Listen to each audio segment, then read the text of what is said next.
There is a saying I love, you're what you eat. This saying can apply in various aspects of our life, places we don't expect them to. In the dazzling city of Abuja, there lived a very handsome, rich, organized man named Tanko. Tanko is very wealthy. He had it all. He had flocks of cars. He had his own empire. In fact, Tanko was staying in a penthouse. Tanko loved and designed his house to his taste. Tanko was ready to redesign his house every year. The moment he felt a design wasn't peculiar anymore, he quickly assigned people to do the job. As well as his cutleries, you cannot give Tanko a cup of tea and the mug is cracked. Tanko was going to flare up. Tanko was very, very peculiar with things that concerns him. Even down to his domestic staff, Tanko could not just apply anybody. If you are a maid in Tanko's house, then be ready to be a BSc holder. Tanko didn't want someone that wasn't able to speak English. He wasn't ready to communicate and go down to the lowest level of communication. To Tanko, you should present yourself well if you want him to talk to you. Tanko was a very rude, mannerless boss at that.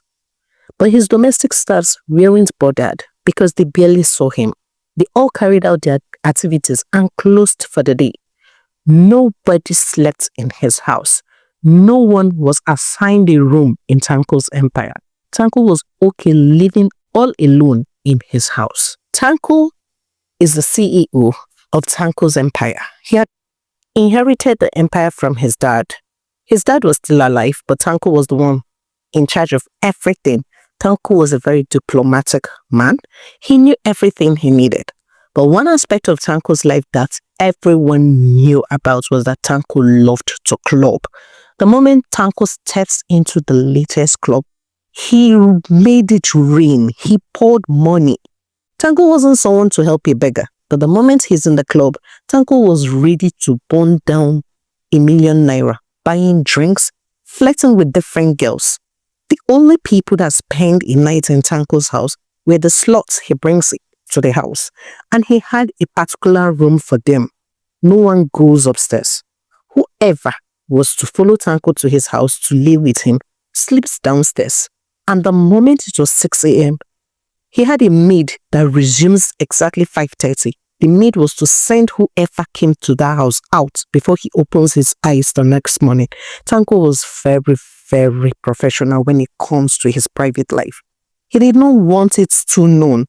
He didn't want anything about him to be known because his parents had told him that don't let your weakness known by the world. If not, they are going to use it against you. The moment someone knows what can hurt you, that person is going to use it against you. So to Tanko, he needed a private life because he felt the moment he starts associating with various people, they were going to get to know about his life. Tanko was very, very careful. One fateful day, after Tanko was done drinking, that day he had a serious headache after drinking. So he had actually told the person in charge of contracting girls for him not to bring anyone. And when he got back home, Tanko couldn't climb upstairs. He had to sleep in one of the rooms downstairs. And the next morning, his mom came to see him. At that point, she quickly told Tanko, Tanko, I can't continue doing this for you. You don't expect me to come running anytime you're sick. Why do you think it's okay for you to live alone? You have a maid, right?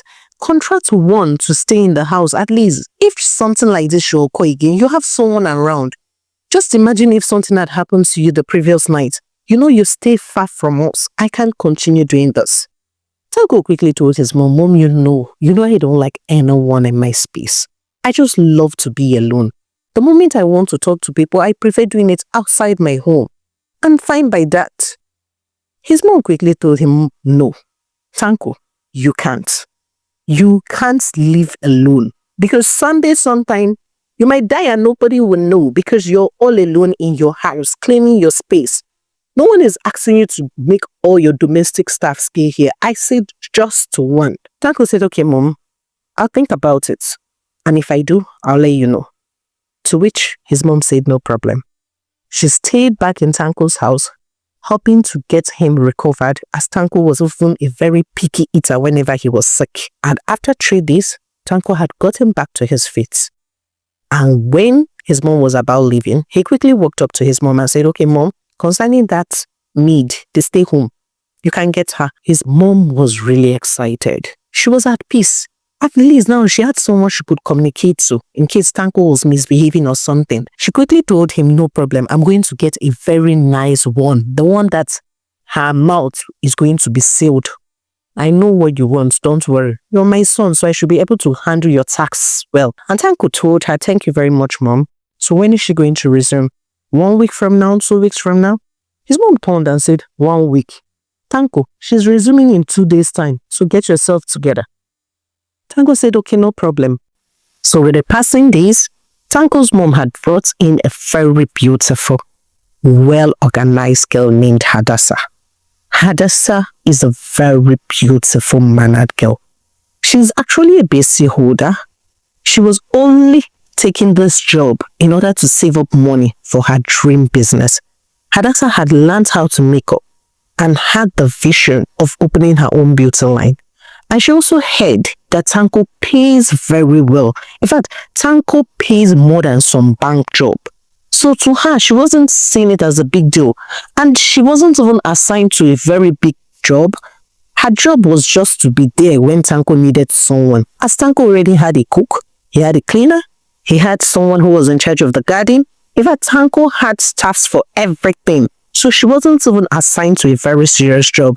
So, because Tanko's mom was very concerned about the relationship between Hadassah and Tanko, she made it a point of duty to teach Hadassah everything Tanko hates and what Tanko likes. Being that Hadassah was the only person that was going to be in the house with Tanko, she as well taught Hadassah the local treatments she used for Tanko whenever Tanko was sick. And she taught Hadassah so many things. Hadassah was pleased to learn them, being that she was the only person that was going to be available. Hadassah also loved to read novels. She loved to dream. She loved to fantasize. She loved all this billionaire romance. The first night when Hadassah came into Tanko's house, she had observed Tanko. And she knew that Tanko was a very rude person. Tanko felt that money could solve everything. He had no feelings, he had no emotion, no sympathy, he had nothing. To him, money can solve anything. She had also observed how Tanko brings in various girls and the way they live. Because Hadassah was working in the house, Hadassah was in charge of sending the girls out before Tanko wakes up every day. Hadassah was not to forget. There was an exact time for all this. And she was to make sure those girls leave his premises before he wakes up every day. So Hadassah observed how Tanko looked at people, the way he treated people. He felt that he's paying you for the job, so you should get the job done. He had no sympathy. He had no love to give to anyone. And with the passing days, Tanko loved the fact that Hadassah was very, very professional. He had even commended Hadassah. He told his mom, "She's quite a nice one. I love that she does not ask stupid questions. She just follows order, and I really appreciate her for that." And his mom told her, "I told you, all you just need is someone in your corner, someone in your space to help you handle all those things." Deep down, Tanko's mom was really concerned. When was Tanko going to settle down? When was Tanko going to find someone that he genuinely cared about? But Tanko wasn't thinking about it. All he wanted was to build more wealth and spend more money. That was who he was. And that was how life had always been for him. He wasn't ready to start gumming body with anybody, start letting his feelings known. Tanko wasn't ready for all those drama. One fateful day, Tanko had returned from work. But that day, there was no one assigned to sleep with him. Tanko quickly changed, ate dinner, kept quiet while watching his television. He watched that TV for a long period of time before retiring to bed. Hadassah gradually stood and observed him. This was the first time Tanko was not sleeping with anyone and was not drinking. All he needed was just a quiet space. Even while he was listening to the television, he had this quiet background piano playing. And she was shocked. Was he remembering something today? Was today a special day in his life? But with the passing days, she noticed that there was a particular day in every month that he does not sleep with anyone. He left that day for himself. He comes back, eats meat, red wine, and listens to music. Hadassah had told herself what was supposed to be happening in this particular day. Why is it that every 15th of every month, Tanko does the same thing? Probably someone had broken his heart. Probably someone had upset him. And that's why he does not regard anyone. But she couldn't question Tanko. Tanko was her boss. So she kept calm and observed him.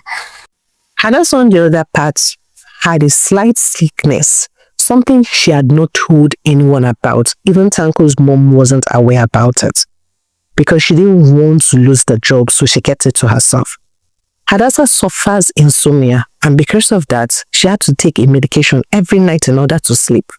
So she made sure she carried out all her activities for the day, take her medication, and sleep.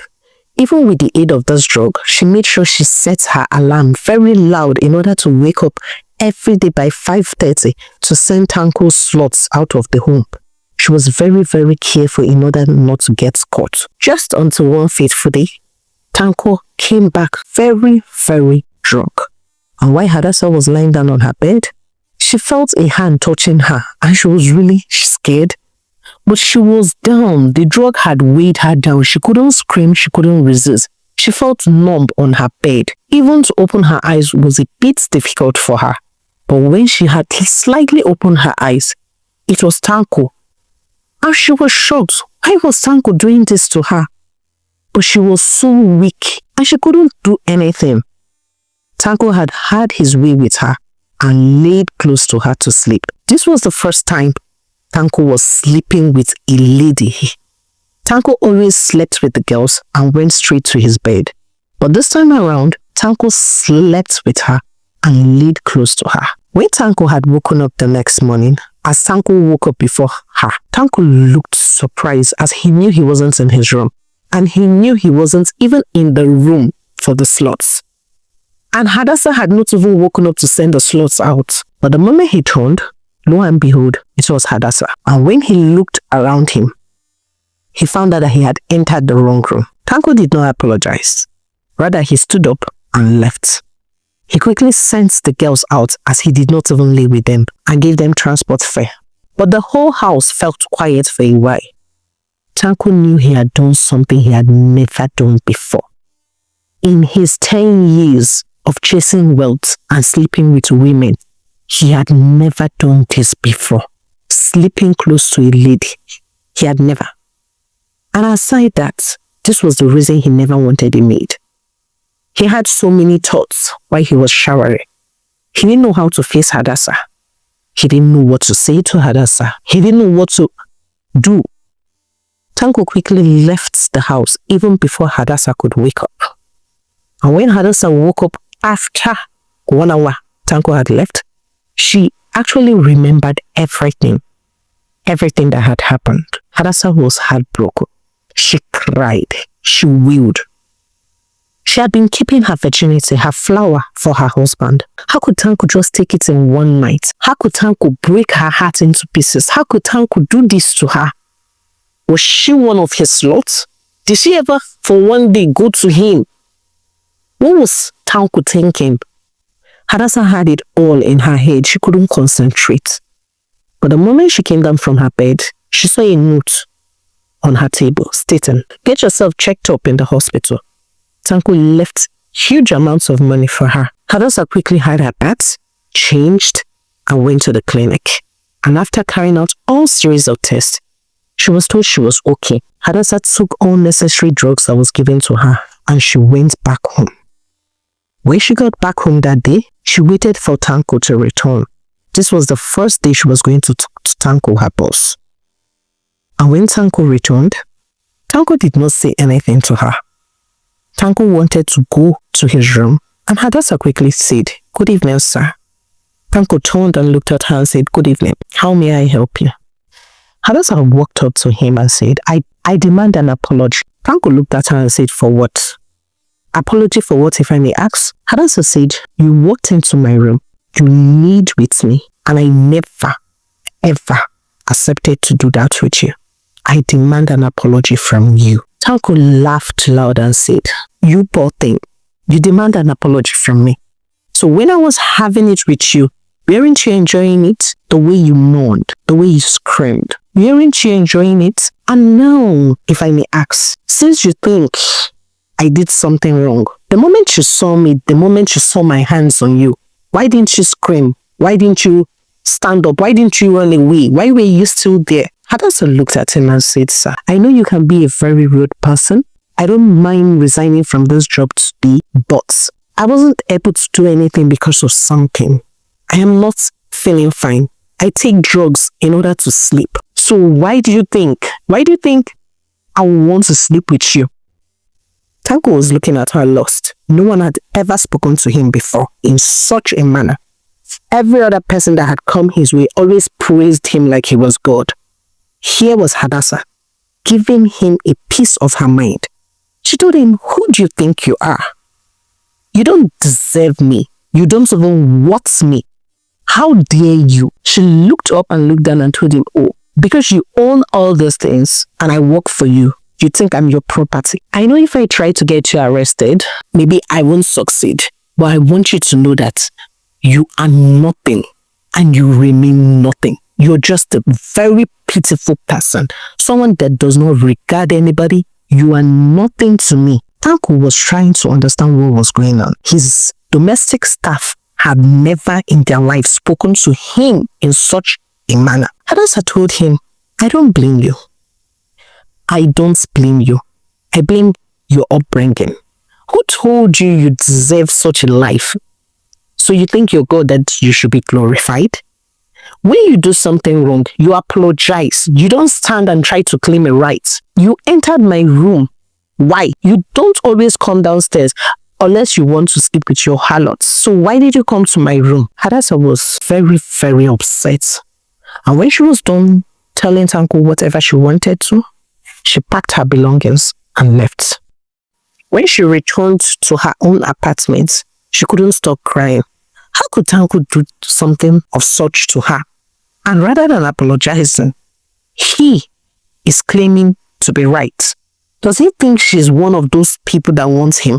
Who is he? Who is Tanko? The wealth he thinks he has, everybody can make it. Hadassah started thinking of a way to get Tanko arrested for what he had done to her. But she didn't know how to, because she had not even stated that she was taking medication.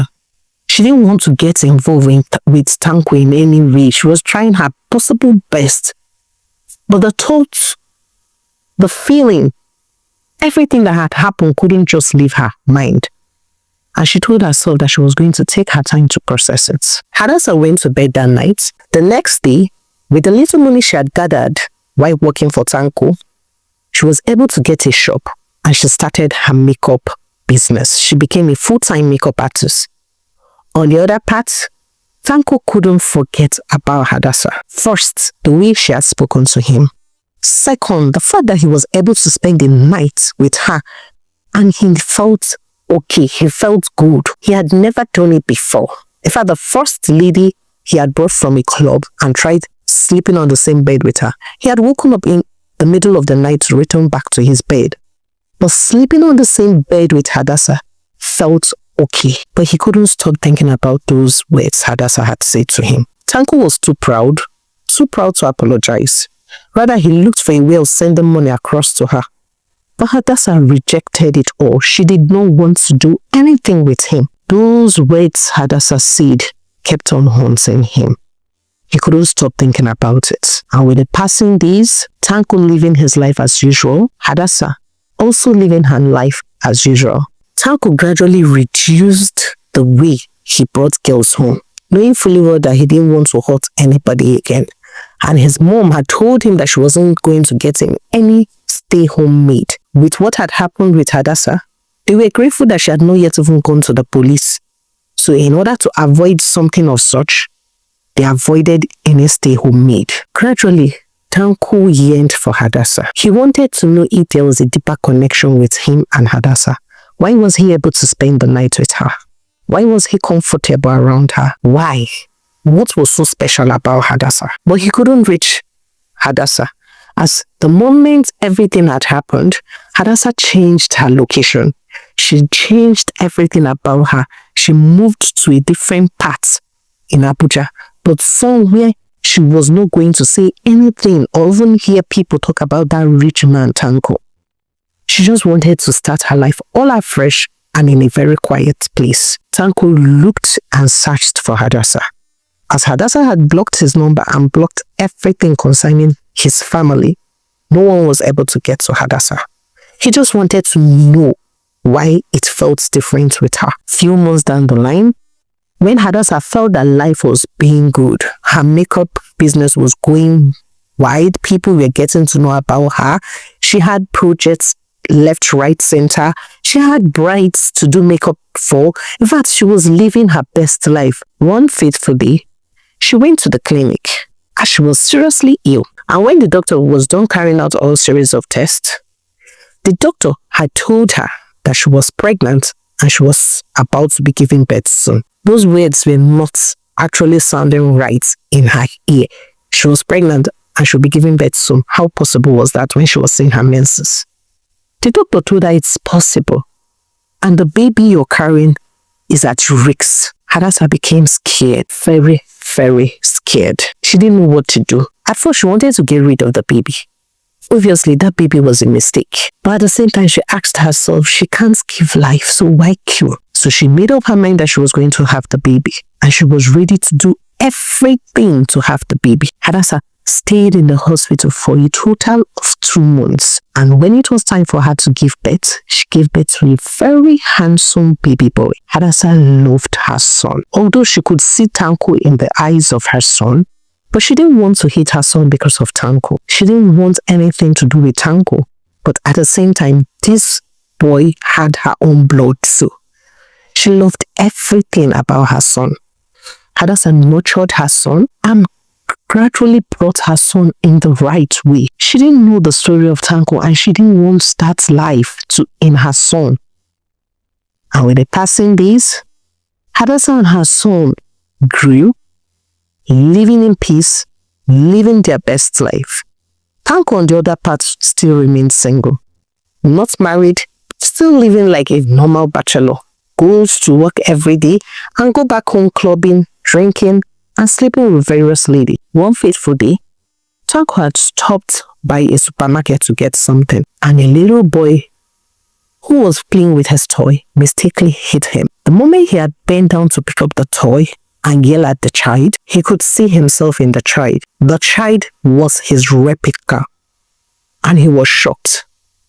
He couldn't believe he had never gotten any lady pregnant, and he quickly asked the boy, "Hello, what's your name?" The boy looked up and said, "My name is Jeremiah." Tanko said, "Wow, what a beautiful name." And he quickly asked, "Jerry, where's your mom?" And Jerry said, "My mom is over there. She's paying our bills over there."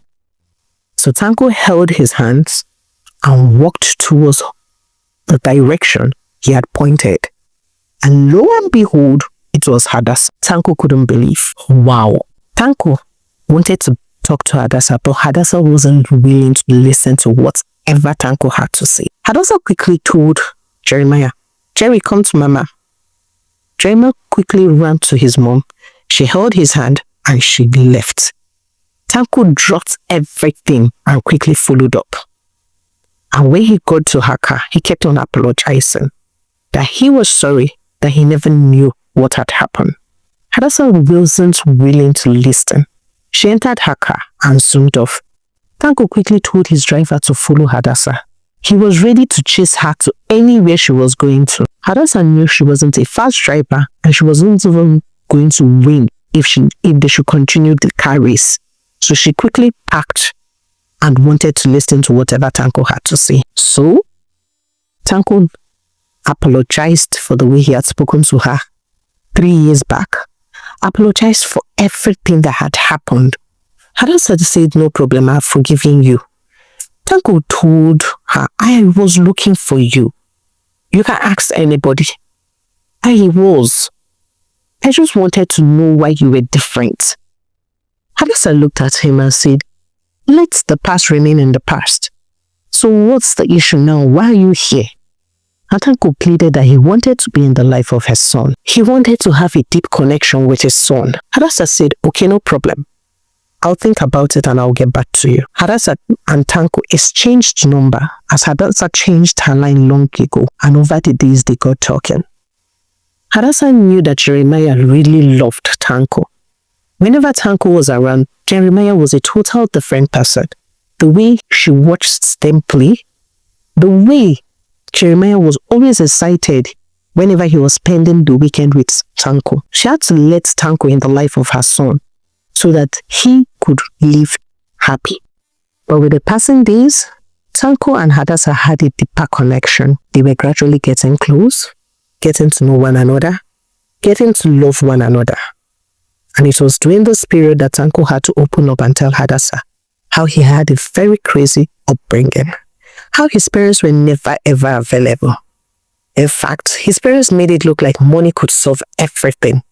Whenever he needed something, his parents sent money. During his birthday, money. They never came to his graduation party. They never came to any of the sports he had. Tanko was very good at playing football, but his parents were never available. They were always out there chasing wealth. So he grew up with the mindset that money could solve everything. You don't need emotions, you don't need feelings, you don't need anything. Throw money at this situation and money will solve it. Hadassa looked at him and said, I'm sorry for that. I'm sorry that you had a very shitty upbringing, but I want you to stop thinking in that direction. You need feelings. You need to feel someone's pain in order to know what that person is going through. Tanko and Hadassa gradually connected. Tanko gradually loved and respected Hadassa, bonding with one another. And it didn't take long. Tanko and Hadassa got married.